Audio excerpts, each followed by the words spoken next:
और कहना है कि झूठी दुनिया से मन को हटा ले, ओ ध्यान मैया जी के चरणों पे लगा ले, शिवा तेरा जान ठाकुर लाबाडोर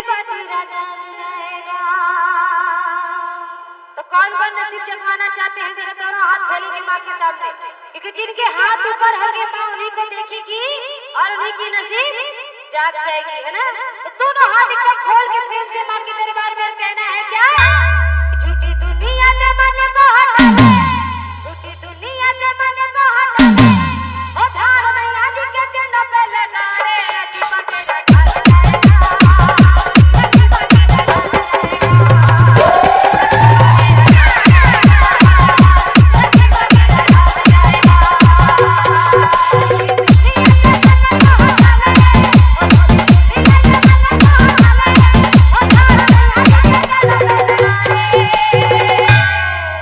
नाम क्या है? डीजे गोविंद राज। घर कहाँ है? नवाटोल। क्या माँ से प्यार करते हैं?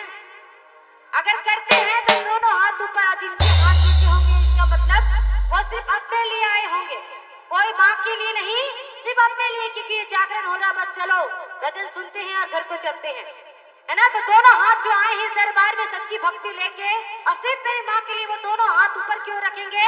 कोई सच्ची दरबार है की क्या बात है। और कहना है क्या कि झूठी दुनिया से मन को हटा ले, झूठी दुनिया से मन को हटा ले, ओ ध्यान मैया जी के चरणों पे लगा ले,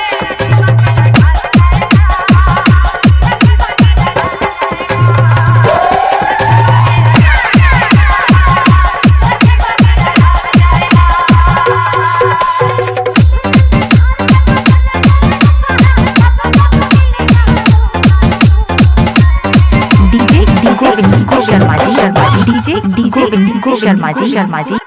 जरूर किसी को धोखा कुछ ना कुछ मिलता ही है ना। अगर माँ से प्रेम करेंगे तो धोखा कभी नहीं पाएंगे, इसीलिए कहना है तो माँ के लिए जरा दोनों हाथ खोल देंगे, दोनों हाथ ऊपर। हमारी माता बहने कुछ पीछे बैठी हैं, वो भी दोनों हाथ ऊपर की ओर करेंगी और कहना है कि झूठे संग सार का करो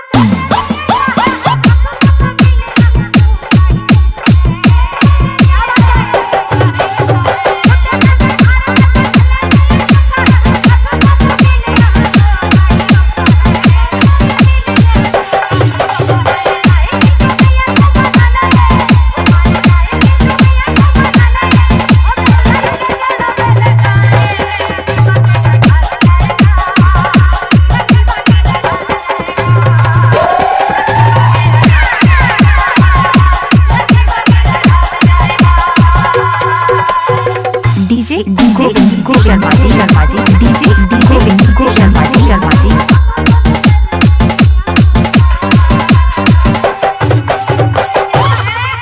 जब तक पॉकेट में पैसा है तब तक ये सगे संबंधी है, तब तक दोस्त है ना। और जहाँ पॉकेट खाली तो मैं नहीं पहचानता आपको, क्यों, है ना। और इसीलिए कहती हूँ कि माल तेरा पास है तो